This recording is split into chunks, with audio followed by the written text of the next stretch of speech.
Hi, my name is Skylar and this is my informative speech. Fantasy football comes from people who love football at ESPN. Just as many Americans love football and the NFL, fantasy football means for people to bond over this common interest and has changed the way people watch football. And seeing that we're in the South, it's quite obvious that most of us are familiar with football and have even seen it played on TV or perhaps even attended a couple games or so.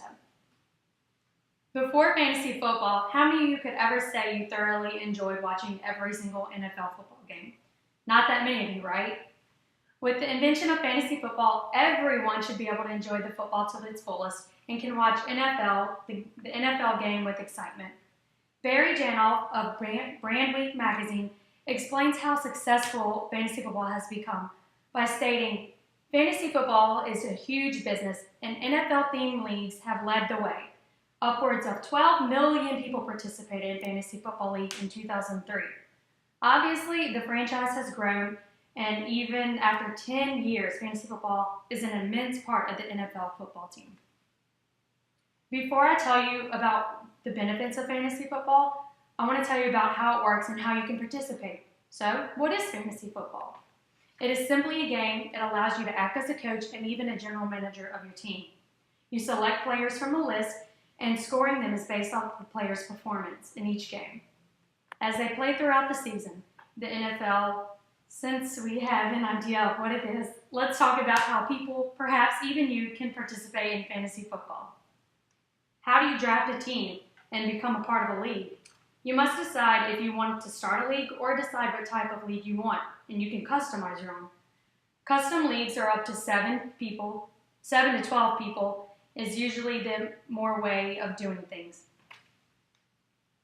After joining the league, you draft, starting a rough one on paper. But ultimately, you must draft manually, automatically on the computer. Never ever go into a draft blindly, never. Do your research, which can be done on websites like rotoworld.com or profootballtalk.com or even ESPN.com. That's for the most accurate information. Drafting is done online. It could take up to 2 hours, so make sure it's fun. Your players are picked randomly to select off the list. Make sure you draft your players accordingly and to have a backup in case. That's if you want to be selected by another team. Also, please be creative with fantasy football names, like Breezes or Sandusky's tight ends or Rex Ryan's beast mode or Kaepernicking at old school. Your team should consist of 16 to 9 players, starting with a quarterback, 2 running backs, a right wing, tight end, flex player, defense team, and 1 kicker. 8 on the bench, and usually the running backs and wide receivers with the exception of back quarterbacks. After drafting, you can put money into each week for a grand prize at the end of the season or just enjoying playing other teams in your league every week. Hopefully you pick good players that you can dominate your friends in the league or even random fellas in the NFL managed leagues. Now you know how to draft and participate in fantasy football. It's time to talk about the influence on how it can be beneficial to you as a viewer. The benefits of being a fantasy football player can bring people together. According to Matthew Carroll, a 2-time fantasy winner, 4-time fantasy football player, and 2nd-time commissioner, states in his interview with me that fantasy football brings friends, families, co-workers, anybody together. Bragging about your team, teasing people about their trades, and winning money are ways that people can bond with one another to get to know someone. For example, if you don't know someone very well, inviting them to join your league at school or work or other organizations can help just break the ice. It would take you out of your comfort zone.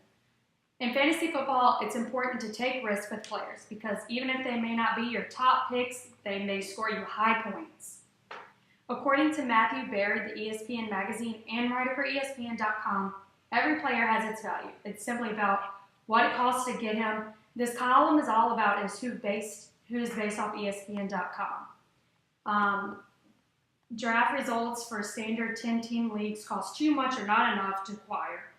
Matthew Carroll also states in his interview, also go with your gut in tough situations. Even if you're not an expert on football or have not enjoyed the sport, fantasy football can become a hobby to help you enjoy the NFL games. Fantasy football encourages people to think critically, especially because it entails a good bit of research. It also helps you build a better sense of judgment and go with your gut, as Matthew Carroll previously stated. Another ESPN article written by Matthew Berry, 100 Little Lies, 100 Facts You Need to Know Before You Draft. Berry talks about how a non-expert can be misled by others. However, Berry states in his article, figure out whom you trust and whose thinking aligns with yours. Question everyone and everything you hear, take it all in, and then make your own call. Ultimately, that's all any of us are doing, taking a small piece of a big picture and making a call. Because as a fantasy football player, you are the one that makes the decisions. Therefore, always make the decisions that will benefit your team. Vicky Ortiz of the Chicago Tribune mentions in her article, Fantasy Football is Life. In 2007, ESPN hired Berry to be the senior fantasy football sports analyst. His daily fantasy focus podcasts are now a morning ritual for fantasy football players everywhere. And as a week, he had more than 500,000 follower Twitters. It's easy to see how a hobby can turn into a career and how easily it can become an expert at it. Berry's Twitter bio hints at simplicity behind fantasy popularity. I'm just surprised as you that it's a real job. All different types of people can enjoy fantasy football, and being a part of fantasy football can enhance that experience of football viewing, which is what I like best about football. Like many other hobbies, fantasy football enhances football viewers and participants encourage people to bond and can help regular people become experts. A lot of fantasy football sports have become popular, but fantasy football is the most participants. In the end, I think fantasy football is a great hobby. It can also help interact and be a part of something that's bigger than themselves. So, does anyone want to start a league?